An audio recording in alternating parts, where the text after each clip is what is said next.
Welcome to Money Conversations with KJ. KJ is a lifelong entrepreneur who's made a lot of money, lost a lot of money, and found his way back again. If you're looking for a sterile how-to, you're in the wrong place. KJ and his guests will walk you through real-life situations told by the people who live them, and they are as messy as they are inspiring. Each episode will offer lessons learned, advice on how to replicate successes and avoid pitfalls, and a new perspective to power your financial literacy. Far from a one-size-fits-all, this podcast can help you build a roadmap to your personal promised land. Milk and honey for some, whiskey and steak for others, and remind you that you're not alone on this journey. Well. Welcome back, everybody, to the show. I'm KJ, your host. Today I have a guest. This gentleman I've known for, I'm going to say, about 4 years or so. He's in the real estate arena, and he's a real estate investor. He's a real estate agent. He's got a brokerage firm with agents. He's all in real estate. And I worked with him a few years back when we were doing some live events together, helping him out where he helps agents, right? If you're an agent out there listening to this, then I highly encourage you to go to his website, and we'll get that information to you shortly, because he could definitely help you out. This gentleman started investing right after college. He had a mentor that suggested to him, real estate was the path to go and to create multiple streams of income. And so here we are, roughly, I believe around 40 years later is what he did. And so as our podcast is talking about money, we're going to get into how he did that, right? How he leveraged real estate to provide himself with the lifestyle that he lives today. So I'd like to welcome today Mr. Gary Wilson. Thanks, Kevin. I appreciate that kind introduction. Let me fit my head back in my box now. Before, but I appreciate the opportunity to help. Oh, awesome! Listen, I'm really excited to have you here because and you have your podcast, and we know we have listeners all over the world, and people listen to these podcasts because they want to be two things: they want to be entertained / they want to learn, right? We all want to learn something, and we want to be entertained. So hopefully we're going to be able to do both of those things today, is entertain and get some life lessons out there to help people. And on my end, right, I'm trying to help people who struggle with money, because you and I last week talked about it's not about making money. Most people are out there making money. It's what we do with our money that determines that's what our lifestyle is going to be. And I'm real big. My new book coming out, breaking the paycheck to paycheck cycle, which should be out shortly, and you guys who follow me can see that on my website. But I really want to dig into the lessons that you learn that we can help these folks with. But one of the first lessons, actually questions that I want to ask you, that I ask all my podcast guests when we come out here, because I believe this question is the root of why people handle money the way they do. And the question is, how old were you, Gary, when mom and dad sat you down and taught you about money? Yeah, what's funny is I don't really remember a specific conversation, but I know when I was 5 years old, I got like a quarter a week just to do my chores, make my bed and put my clothes away, put my toys away. And I remember I was so happy to get that quarter, man. I found a whole freaking quarter. And we could lose money by not doing our chores. We'd lose a nickel if we didn't do our bed, for example. We could also gain more money by doing extra around the house. And it was really that. It came from my dad's side of the family. My mom's side of the family were not really money savvy. In fact, it was just not even, I don't know, I think it was just stuff that flowed through their life. It flowed in and it flowed right back out. Whereas my dad's side of the family, there were some wealthy people there. And so interesting programming. And I learned more as a young adult, like when I was in junior high, starting to really work for money and learning about my ancestors who built businesses. That's really when I started appreciating, what it meant to earn and keep some of the money. That was probably 12 years old, Well, I love that response because, I talk a lot about with people, the adults, why and how you spend and handle your money is predetermined from the age of 5 to 7. And so for the fact that you just mentioned at age 5, and you dated yourself by saying you're getting a quarter for allowance, right? That's okay. Because in today's world, I don't even know what a quarter will buy us. But anyway, so the fact that at 5, you remember that lesson. And when you said that to me, it made me realize why you have the work ethic you do. right? Mm-hmm. And in life, right, we're hopefully people are understanding and taught, we have to go out and give value to the world, right? Jim Rohn says you got to give value to the marketplace. And so the fact that you learn that at that age and remember it totally explains why your life unfolded the way it has. Because Yeah. one, most people don't remember maybe that far back or any type of money lesson usually is what I get. Like mom and dad never sat me down. So that's really cool. And then that led on to other lessons, right? And then knowing that you would get rewarded for doing more or get taken away if you did less. What another great, and again, I call these subconscious lessons, right? Like you really you don't realize it at 5 years old, really, right? You just, it's really basic for you. But subconsciously, what that does to a human and creates their habits is so powerful. So powerful. Yes. Yeah. And then also you were telling me how one parent was more savvy with money than the other parent. I get that a lot. And it's weird how, why do we as people, as young people, why do we gravitate to one side or the other? Because I've had people on the podcast who went the other direction. Like, oh yeah, this parent was savvy with money, this one wasn't. They spent, and I became a spender. So they gravitated the other side. Picture and imagine what your life would have been if you would have gravitated towards your mom's side. Yeah, I'd be like my brother and sister and living paycheck to paycheck. Right? See? So again, for you guys listening out there that have kids, because I talk to a lot of parents, and you've probably heard this too, Gary, that they always say, let kids be kids. That's too young to talk to kids about money and responsibility and finance. I'm like, you guys aren't getting it. No, it is not too young. It's the opportune, perfect time to talk to a kid between 5 and 7 because they're watching us, parents, and they're trying to emulate whatever we do. Because in their at 5 or 7, whatever mom and dad's doing, it's the right thing to do. It must be normal. That's what mom and dad do. That must be the right thing, right? Because your kids love you so much, they wouldn't think that mom and dad are doing something wrong. And so that's what really develops that. What a great answer! Boy, I love that. Well, let's move forward then. So you were mentioning that you're getting into high school and money really started becoming trading, whether it was time or value for money or things, right? Because I know as kids we would trade things. We could trade comic books for whatever type of thing. So what are some of the other money lessons prior to being, I consider an adult over 18. So prior to 18, what were some of the other lessons you were learning? Yeah. Well, really, the first regular job I had was delivering newspapers, and I was 9 years old, and this was back when you deliver papers and actually collected money from people. Right. So I never forget during the week, Monday through Friday, it was cold because I'd get up at 5 in the morning and other people were waking up and going to work. The hard one, Kevin, was on Sundays, man. I had to get up at 5 in the morning on a Sunday and nobody was awake.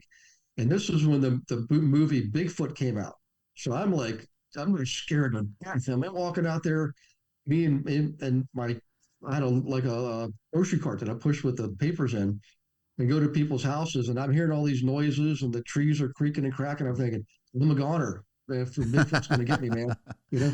But That's the funny. thing is I'm so glad it wasn't automated. I'm so glad I had to go and visit those houses once a month to collect the money, and of course, we get some tips from some people.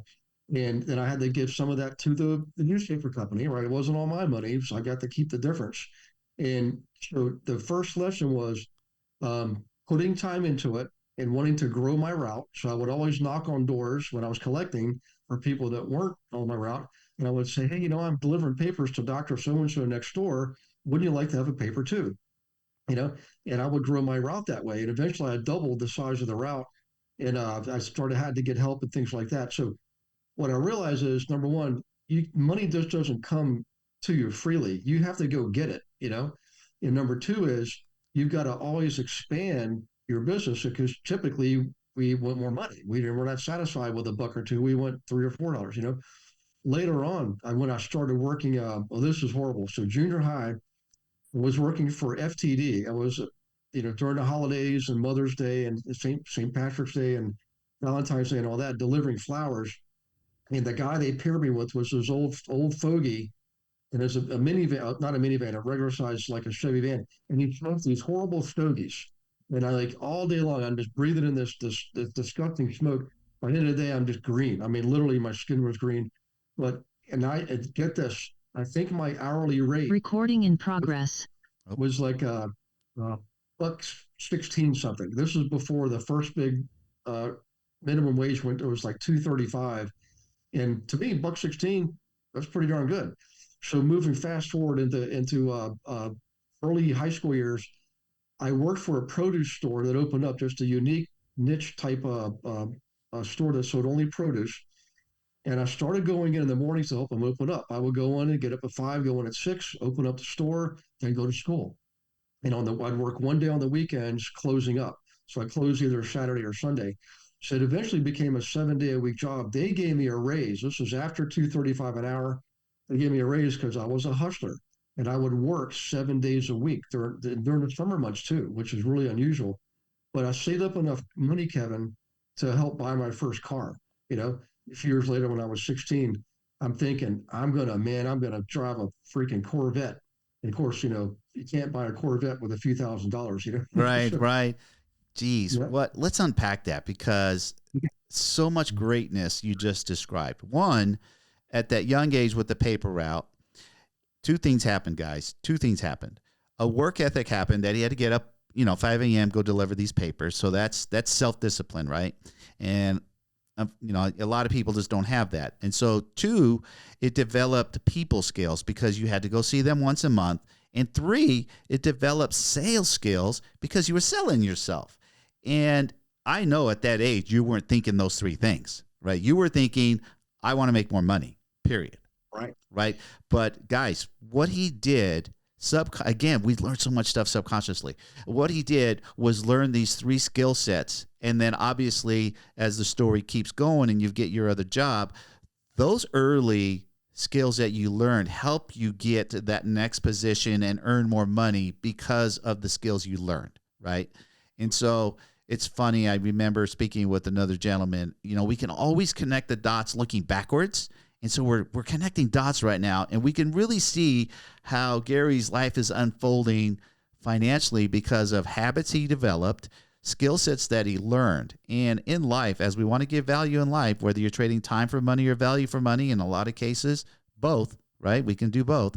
Learning these type of basic skill sets, and then just as life goes on, and I know Gary well, that he's an excellent salesperson, probably still work 7 days a week, right? You've done that. So now it's probably normal to you. It would be abnormal. You and I are the same, which is most entrepreneurs, actually, if we think about it, because we don't trade time for money. We trade value.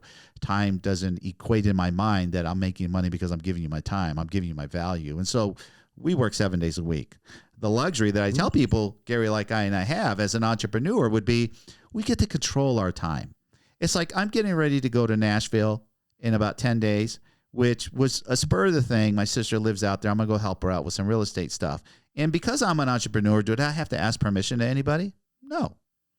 I talk to my wife. Hey, listen, we're going to go help out. And it's just something that we put in our schedule. Are we going to have, some good times visiting with my family over there and make money at the same time? Absolutely. Right. And so that's the value of being the entrepreneur, where you can have the best of both worlds, right? We can work 7 days a week, yet we have the luxury of dictating our time and where we're going. And Gary travels a lot. Trust me, this guy is definitely part of the 1,000,000+ mile club on the airplanes. Well, that's awesome. What age? Because again, you and I are similar in age, and I'm trying to remember the first how old I was when I got my first credit card, or credit cards got introduced to me. But it's not about me today. It's you. How old were you when you were introduced or got your first credit card, and why? Yeah, I was actually out of college. So now, while I was in college, even back then, credit card companies were sending credit card applications to college students. I remember thinking, I think insane. I mean, we're not working. We're going to school, and if we have money, we're going to buy beer. That's Right. what we did. We go to school and buy and drink beer. So, in any case, so I didn't. Some of the students fell into that trap. I mean, one of them was one of my best friends. And when we graduated college, those $2,000 doesn't sound like a lot today, but back then, this was almost 40 years ago. He started out 2,000 some $100 in debt, and was all beer. It was all beer money. He Wow. charged on a credit card. So I didn't get my credit card until after I got my first job. And I never liked credit cards. I never liked the whole principle because to me, I saw the evil in it. You buy a consumer product because you can buy it now and not have to worry about paying on it till later. And then, but what happens is human beings are human beings. Our memories can be short sometimes. We forget the things we put on the credit card because it's only $10 here and $20 here. And you get this $300 bill at the end of the month, like, oh crap. And if you don't pay it, the interest starts accumulating. So I used to work for a bank. Banks know this stuff down. They believe they're better psychologists than a psychologist. They know exactly what we're capable of. And a quick lesson on credit cards, guys. We'll get back to the main subject here. The reason why banks are so okay with giving everybody credit cards, they know a lot of us are going to default, but they make so much money on the fees, not just from you and I on interest payments, from the merchants. The merchants have to pay, the restaurants have to pay to use those credit card services, 1 to 4%. Okay. They're making more money than you can shake a stick at. They could care less if you and I default on our credit card. I mean, they have somebody on the phone with you say, well, okay, we'll just let this one go. We're going to charge it off and you'll never hear from us again. Well, guess what? You fall into that trap, your life's going to get a lot more difficult because you're not going to be able to get good interest rates on any loans for a long time. They'll say, oh, yeah, 7 years. That stuff follows you around for a long time, folks. Not just the record of it, but your habit that you're forming. So the lesson here for me is to teach you is, you know, debt can be used responsibly as well as can be used irresponsibly. And I'll let Kevin go into that subject, but learn to be in control of your debt, just like you learn to be in control of your assets. So, in any case, that's my teaching moment on credit cards. No, that's a great vantage point because you did work at the bank, and I do teach that lesson. Most of the time when I ask the question to folks, how do you think credit card companies make their money? And 98% of the time, people tell me, oh, they make their money off the interest that we pay them, and I tell them, no, you don't understand. Yes, they do make some money off that interest, but that's not their main goal. It's like Gary described. It's the merchant that pay them. Every time you and I swipe a card, whether it's at 7-Eleven getting gas, food, or going to the movie, wherever, it doesn't even matter, they get paid. So all they want you and me as the consumer to do is to swipe that card as many times and as often as possible, and they're making money. And so that's like Gary said, and I teach that. That's why they don't care about defaulting, writing you off, and they're going to get it as a write-off, and they want that write-off anyway because they make so much bloody money. So absolutely great lesson, and you sidetracked that trap, so to speak, right? I remember, I got mine. I never really got into big, heavy credit card debt. I still use mine responsibly. I just teach people the difference between good debt and bad debt, being good debt is leveraged debt that will make you money. If you go into debt because you're making money, so like I flip homes and I'll use my credit cards to go buy materials and then pay them off when I sell said property, I just leverage debt. I don't have to use my own cash. Bad debt, I just call consumer debt. If it's not making you money, it's consumer. Don't buy dinner, shoes, whatever with your credit cards. You should just pay that. Unless you're responsible enough to pay it off at the end of the month because you have it, then fine. Because I also believe in today's world, unlike when you and I grew up, Gary, online fraud is rampant around the planet, that it's the best way to protect yourself against someone getting into your account, because credit cards is OPM. It's other people's money. It's not your money. So if someone hacks into your card, you lose your wallet, you get mugged, whatever, don't really stress about it. It's not your money anyway. You're just going to report it and they'll handle it from there. So the great credit card lesson though, don't live beyond your means. Don't get into consumer credit card debt. It's the worst. I call it an anchor and a cancer financially is what you have. You mentioned though, I was looking, doing some more research about you more than I already know, but I didn't know that you did have a mentor early in life. Talk to the folks about not only the mentor that you had, but the value that mentor gave you, and how did this particular person become a mentor towards you? Because when I talk to a lot of folks about, finding a mentor and asking, right? And because mentors are, in my opinion, invaluable. I mean, they're amazing. So talk to us about yours. Sure. Well, the very first, what I would consider mentors, and guys, I want to tell you too, I had some great teachers, particularly in high school. amazing teachers, and they were more like, in hindsight, more like mentors as much as they were teachers. But in college, I had my first really big lucky break in life. I mean, I've had a lot of good luck, a lot of bad luck. This was a good luck break. In my college freshman year roommates named Socrates, and it's a real person, real name, and we're still good friends today. He's still alive. And his dad is the one who told us when we graduated we were going to go rent. We're going to go rent a place on the beach, live the life, and because that's where we were, Virginia Beach, Virginia. And his dad said, "No, you're not. You're going to buy a place." He said, and he would use more language than that, but essentially said, "Don't be idiots.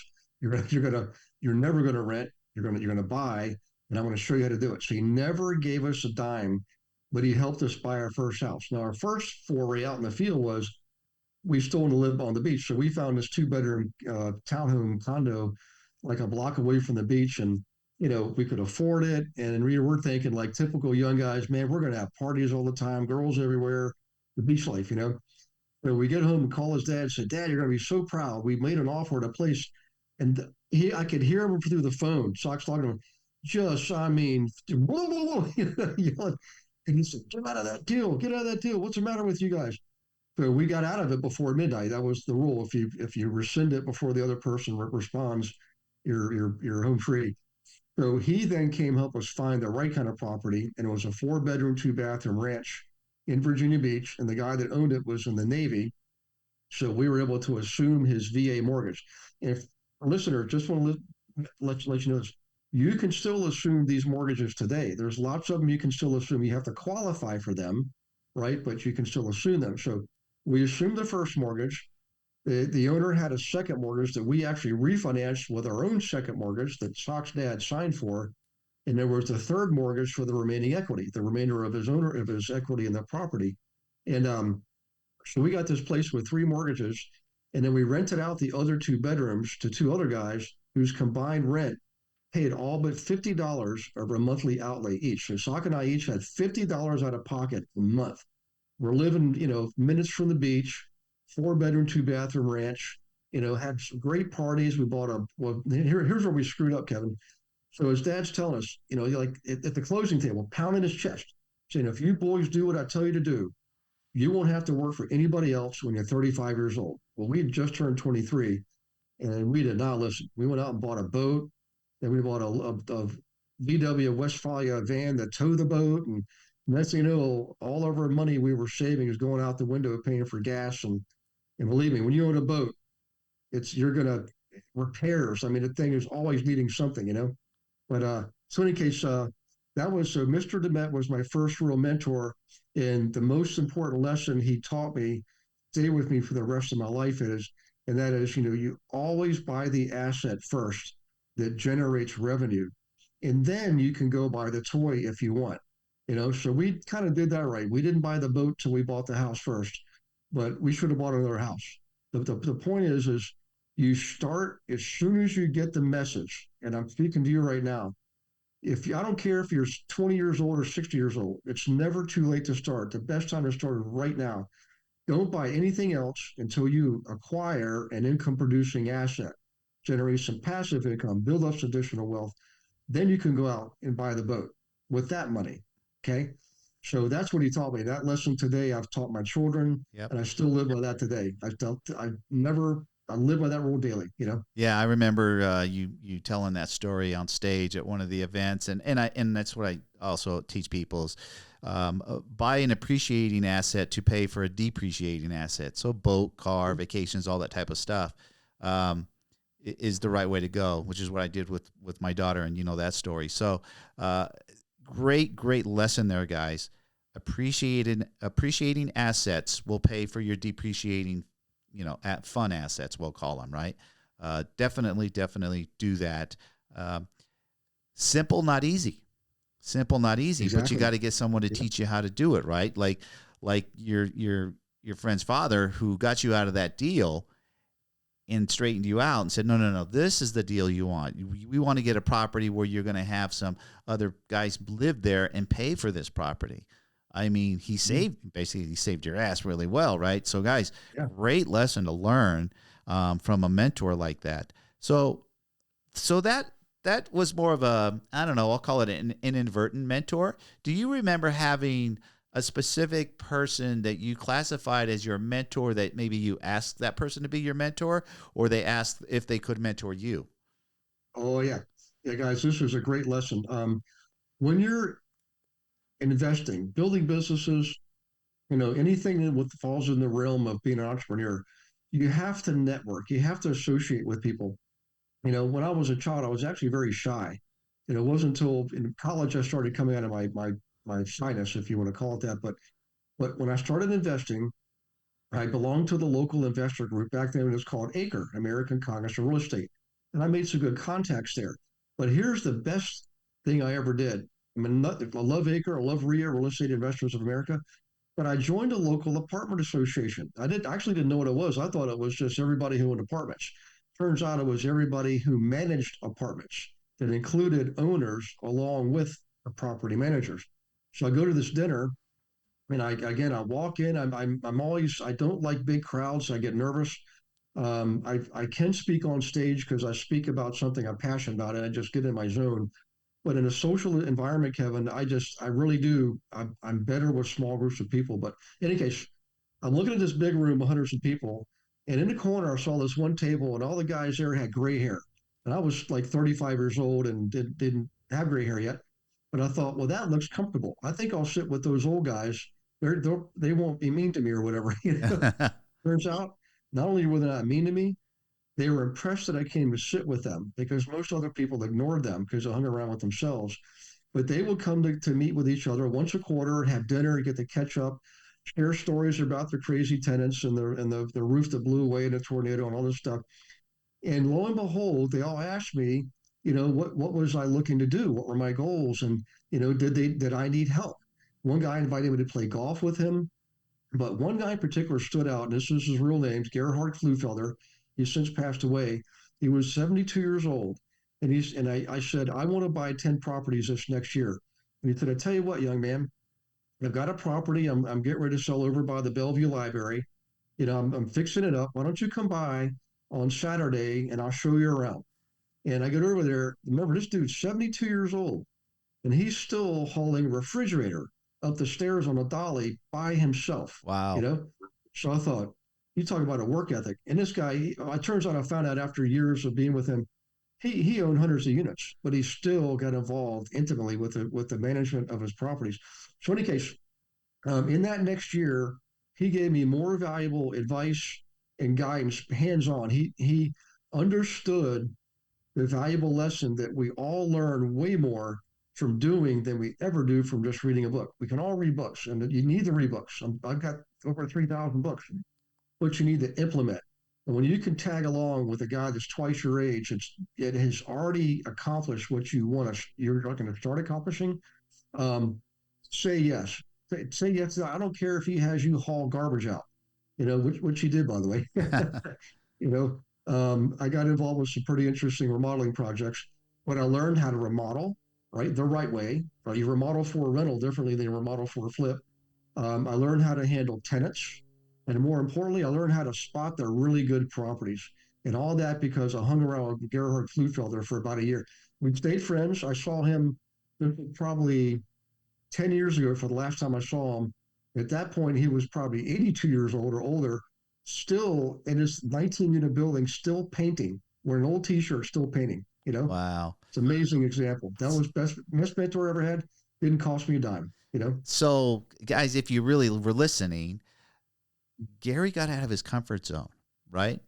So he shared with us how he walked in the room. He's not a big room type person, and he went to a table. So that got him out of his comfort zone. And one of the things that's an obstacle that I've seen over my years is people getting out of their own way, right? And there's a phrase that at my office people like to use: get comfortable being uncomfortable. Right. And the problem is a lot of folks don't want to get out of their comfort zone. They're scared to get out of their comfort zone. But again, looking back, connecting dots, that's a major dot in your life, because that dot now transitioned into multiple directions that helped you tremendously, all because you made a pretty much just in a moment's time, a decision of, you saw a table of gentlemen, gray-haired, as you described, like, I'm going to go over there, probably not even realizing what the future was getting ready to hold for you. You know what I mean? Yeah. And so I share with people two things in life that we travel through life every single day. That in my opinion, every day there's opportunity. The problem is we have to recognize it. And Right. most times, most people don't recognize an opportunity. But if you really were to sit back and reflect on a daily basis where you've been, who you've talked to, I'm sure there was an opportunity of some sorts there. Opportunity to learn Yeah. something, maybe. Opportunity to make some money, to make a connection, something. There's opportunity always. But then we have to take advantage of that opportunity. And so your story just described how you took advantage of someone who wanted to help you. Because, guys, trust me, I'm getting ready to be 62, and people come to me. I was having a conversation last night. Another real estate investor. He's about 5 years younger than me, and he gave me a solid compliment that I really appreciated. He says, you know, KJ, I talk to you every time I talk to you. I learn something, right? You can't help, but when you talk to somebody that's been on this planet 60 plus years, you're going to learn something. You're going to learn something from these people. There's going to be some level of wisdom or life lesson that you can learn, whether it's money, work, life, whatever it may be, you know? So man, I highly encourage you guys, get comfortable being uncomfortable. For some of you guys out there that are shy, right? I was shy as a young gentleman also. It's fun. It's actually fun to talk to people, right? Once you start talking to people and hearing their stories, what a blast it can be. But it can totally have life-changing trajectories when we look back on them. And that particular one definitely sounds like it was for you. You learned so many things from one gentleman in a short amount of time. You're saying like in a year and a half.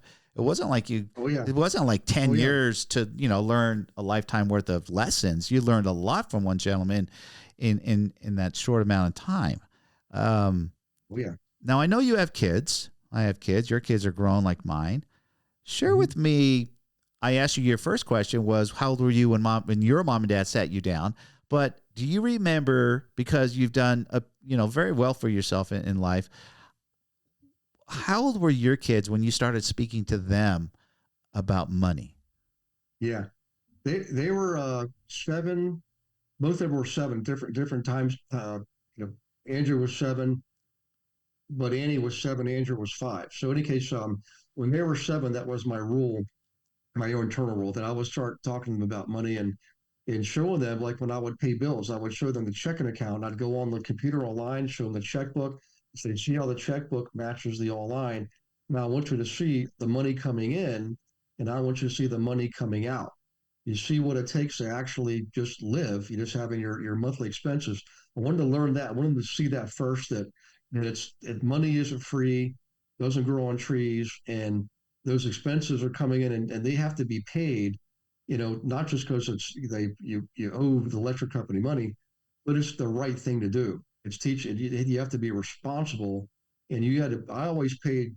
The way I always operated, Kevin, is I always took care of debt first. And I know it sounds. Some people say, "Well, why wouldn't you take care of yourself first?" I said, well, technically, I was. Because at an early age, I was debt free very early in life, compared to most people. And I tell you what, life is way more pleasant when you don't have a mountain of debt. I've had that my whole life. Now, like Kevin, follow Kevin's teachings, because you can use that constructively and responsibly to build a massive mountain of wealth. But if you're not responsible and you use it irresponsibly, it can erode your wealth very quickly. So back to Annie and Andrew. One of the best things I ever did when Annie was 10 and Andrew was 8 is I bought cash flow for kids. And I got them into the next wave of things is, what about investing? What about the stock market, bonds, mutual funds, real estate, gold, silver, things like that. And oddly enough, one of the neighbors' kids actually did better than my kids. Ah. Hit that game.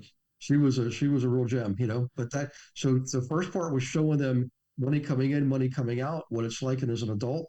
And the second part was, there's more to life than just working and making a living. You have to invest in multiple types of assets, and that's where the cash flow came in. Well, what would you say to a parent listening out there who's got kids at, somewhere between 5 and 10, let's just say, or even older, if they haven't spoken with money, that obviously when you opened up the computer and showing your kids the numbers, these are real numbers, these are real bills. And I've talked to some parents, and some parents are either embarrassed or don't believe their kids should know what financially is happening in the house, right? So that's one. Two, what advice would you give those parents about overcoming that? Yeah. Oh my gosh. So perfect example here. You know, I wanted my kids to follow in my footsteps to be an entrepreneur. Now, Annie didn't. Annie was the oldest one, and she wanted to be a teacher like her mom, and one had nothing to do with the ups and downs of being an entrepreneur and dealing with other people like tenants and all that. In fact, she didn't care about driving. She didn't care about getting a car when she was 16. She didn't even get her license till she was 19. She was at the end of her freshman year of college. Andrew, on the other hand, he got the bug. So I had him starting to cut grass when he was 12. He worked at my properties. I would drop him off and pick him up. When he was 16, I let him use my truck, right? I bought a new car to continue with this. He built the business out of that. He actually ran a crew for me by the time he was 18. But here's the key here. Andrew inherited a car when he was 13 years old. It's a 71 Z28 in really good condition, but he didn't want a white car. He wanted to paint it black. And I said, okay, here's a good way for me to really implement a good lesson. I said, Andrew, I tell you what, whatever you save, I'll match you dollar for dollar till you get to what you need to paint the car. Well, darn if he didn't save enough money. And that, by the way, the paint job wasn't just like it was a $12,000 paint job. Woo! The classic car, man, you got to do it right. Right. And he saved up 6,000, and he got rewarded with a car. The paint job was probably worth more than the car at that point. Um, but again, it's not that Andy didn't do anything right or wrong, and Andrew did everything right or wrong. They just did things differently. Now, Andy just bought her second home, which is bigger than any house I've ever had. It's a mansion, it's huge, and she's only 32 years old. You know, and Andrew is more frugal. He had a middle class, average home, average neighborhood, but he's got a very good, asset to debt ratio and income to expense ratio. He lives well within his means. And he's well, you take her to Times Square, put away the credit cards, brother, because So you feel pretty that at 7 years old, when you showed them those first lessons, that how they carried them through. Because again, I find parents most like I don't know why they feel that they shouldn't talk to, we classify them kids. But anybody under 40 is a kid to me because that's the age of my oldest child. But anyway, that, let the kid be a kid and have fun. But I think we're teaching, when you do that, in my opinion now, looking back, and I have grandkids, you're teaching a responsibility, right? That they don't become responsible young adults versus you set them down, you showed, hey, this is how our household runs. You know what I mean? These are the expenses, and, wherever you were sitting financially at that time, nowhere near where you are today. But like, guys, I'm not a multimillionaire, but we can afford to live here and put food on the table type of thing. These are great lessons that I think are invaluable that parents, and even if the parents are out there and you're living, say, paycheck to paycheck, and get the kids to understand the value of doing the right things with money so you don't have to live paycheck to paycheck. Now, there's circumstantial reasons why people live paycheck to paycheck. I get it. But in today's world, this is 2023, that 63% of Americans are living paycheck to paycheck. Guys, that's damn near 2/3 of Americans living that lifestyle. Yep. And it has nothing to do with how much money that you make, because 25% of that 63%, Gary, make over $200,000 a year. And so you would ask, if you talk to somebody who made, say, 40 or 50 grand a year, it wouldn't make sense to them if you said, no, this gentleman over here makes 200 grand a year and he's living paycheck to paycheck. They wouldn't be able to fathom that. They're like, how's that even possible? That's, a lot of money. It's 4 times what I make. How can he live that? Because that person probably didn't get taught the lessons that your kids got taught early, right? Or or the lesson that you learned at 5 years old subconsciously and brought that through your life. So that's what I'm trying to do. I'm trying to get people to have a mindset shift, to learn how to think and act different with your time and money. So like Gary explained, debt, I call debt an anchor on us. It's an anchor that keeps you down. It's very hard to stay afloat when you got an anchor on your ankle, right? Take that anchor off and you can fly. And so get out of debt, number one, first. That's truly what's holding everybody back. And I can almost guarantee you everybody that's living paycheck to paycheck has some sort of anchor debt that's holding them down and making it difficult to get out of that. But there are ways, and you can go to my website and we talk all about that.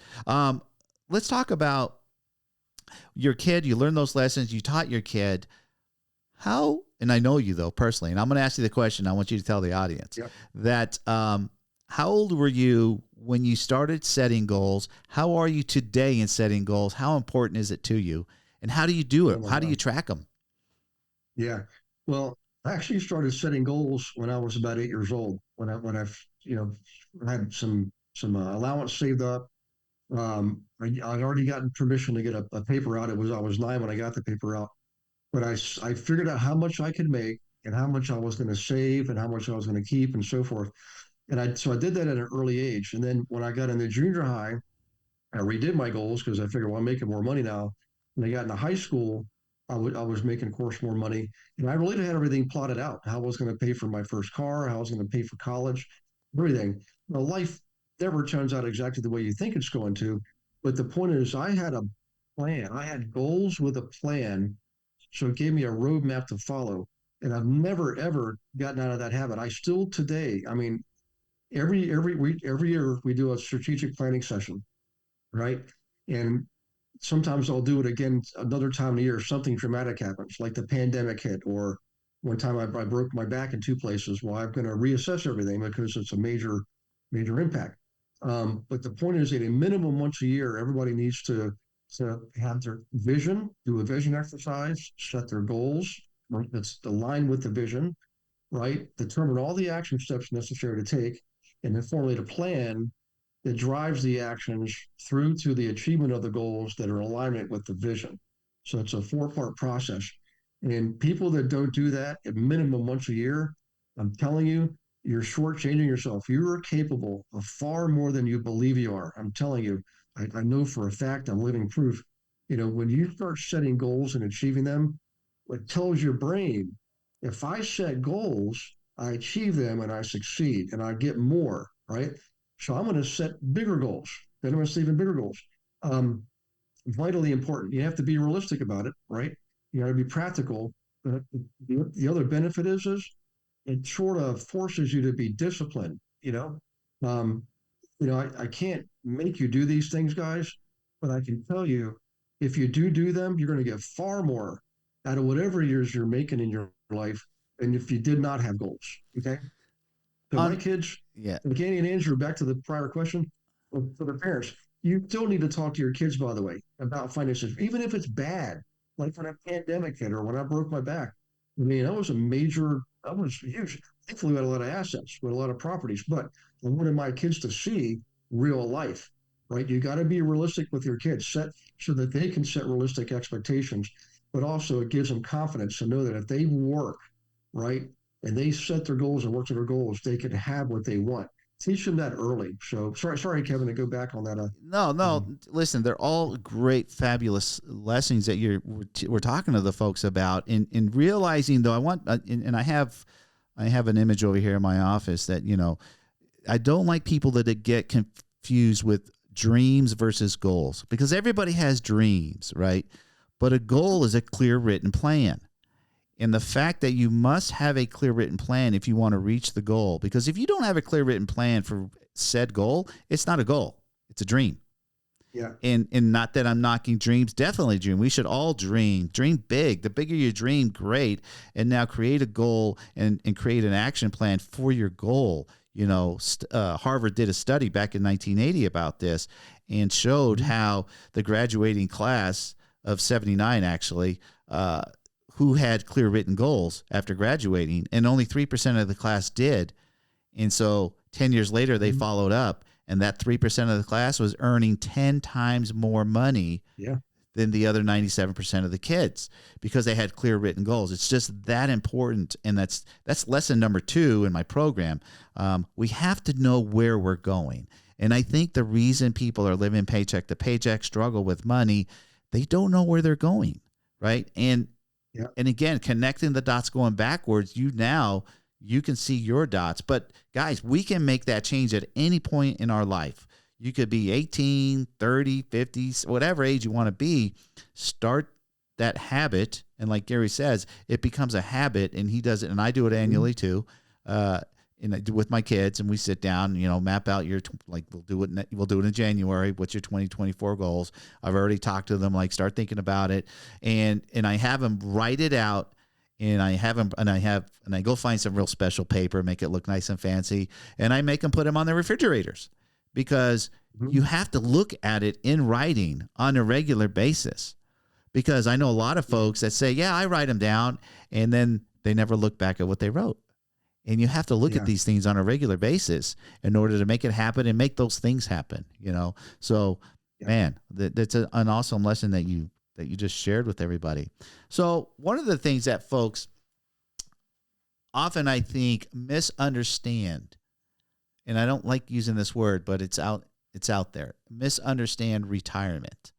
Meaning, I know a lot of folks, because they got whatever AKA job, and that job has a 401k, and they believe that's my retirement. My 401k is my retirement. Now, I know you and I both know the 401k one was never designed to be your retirement. It was designed to be one leg of a three-legged stool, basically. But the reality is, in today's world, not a lot of people most people will never have enough money in that account to actually retire with.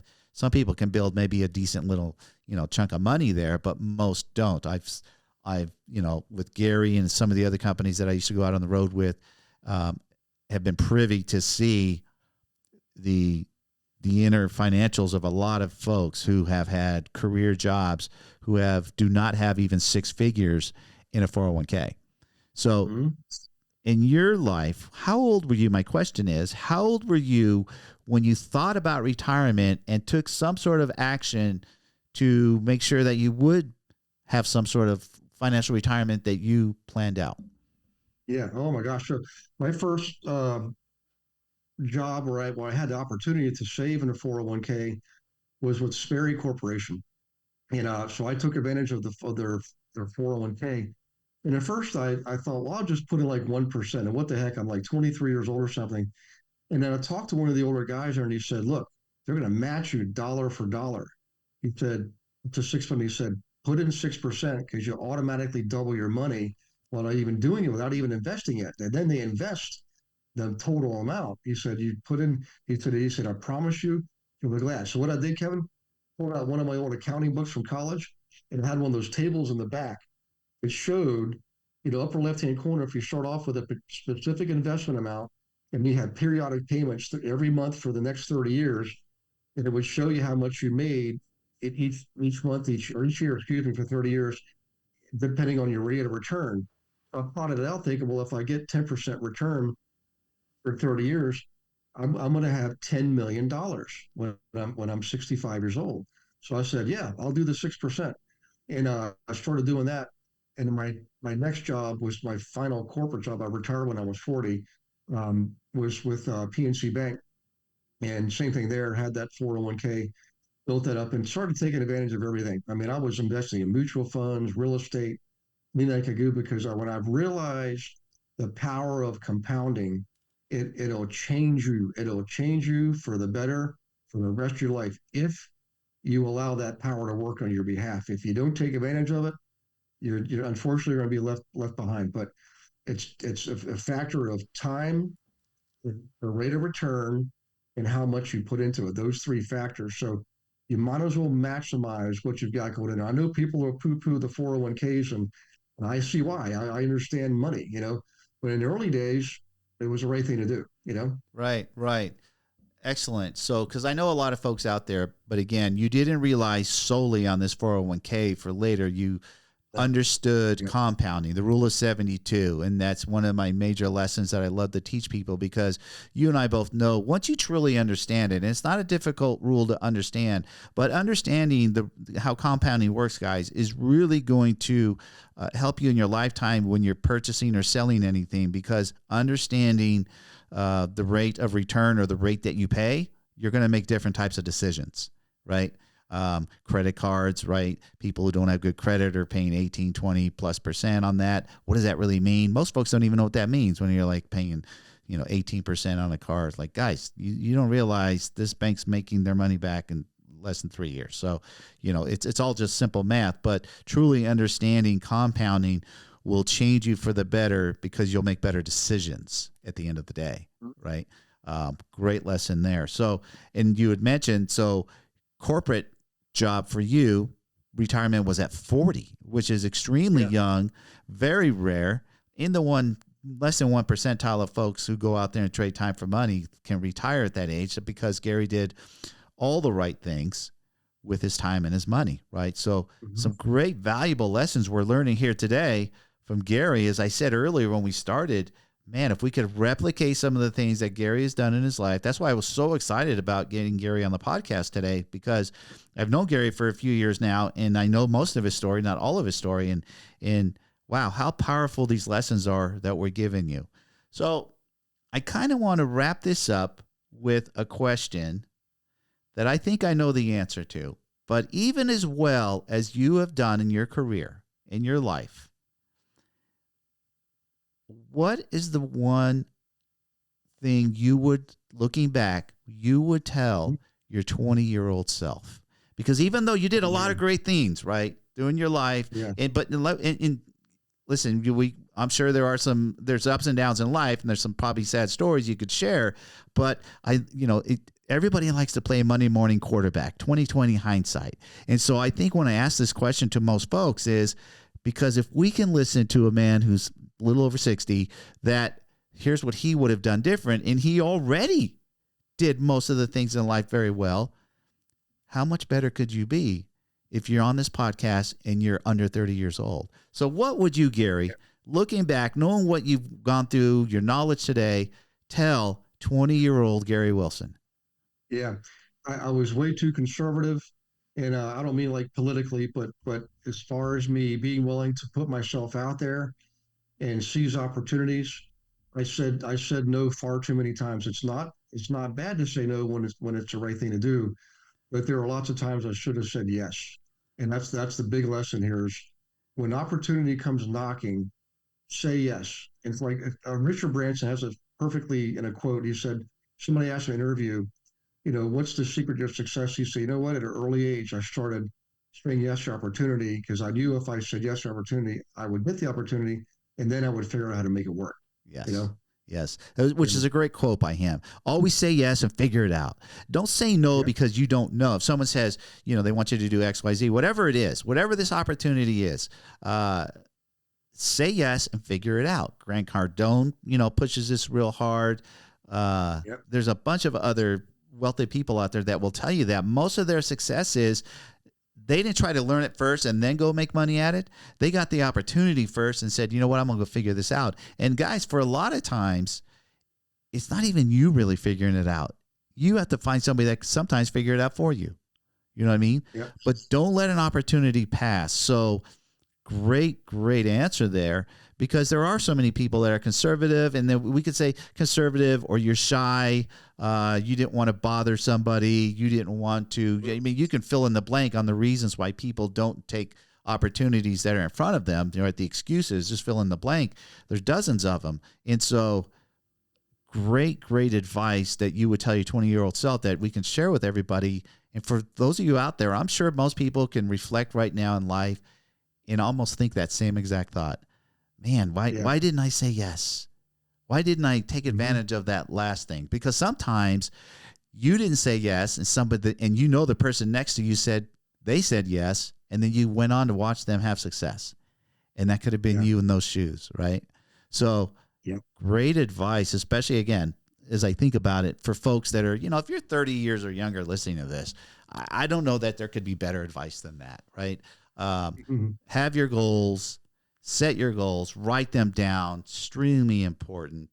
I just think that looking back at all these great lessons that we just heard Gary talk through, invaluable. This may be a podcast, guys, that you're going to need to listen to more than once, 2, maybe even 3 times. There were so many great nuggets in there, as I'll call them, that will help you with your money in your life and not stress, because we know people live paycheck to paycheck. Stress, anxiety, people get sick, people do silly things, which is not good. We want to live life on our terms, and we want to have fun at it. So, Gary, I want to thank you for coming out today. Awesome interviewing you. Like I said, great message to the folks. For you guys out there listening, hey, do me a favor. If you haven't subscribed on the YouTube channel yet, please do that. On the podcast, follow me. We're getting these episodes out as fast as we can. So until then, we'll see you guys on the next one. Hey, everybody. Hope you enjoyed that episode. Really enjoyed making all these episodes for you. Remember, we're just having conversations with people's journey with money and the things they did right with it, the things that did wrong with it, and how did they really come about getting their mindset with money. So every episode's different. We all have a good takeaway from them. So do me a favor, hit the like button, smash the like button, and subscribe to my channel, because every episode that I do is going to be different, as all our journeys are different. So you guys take care, and we'll talk to you next week.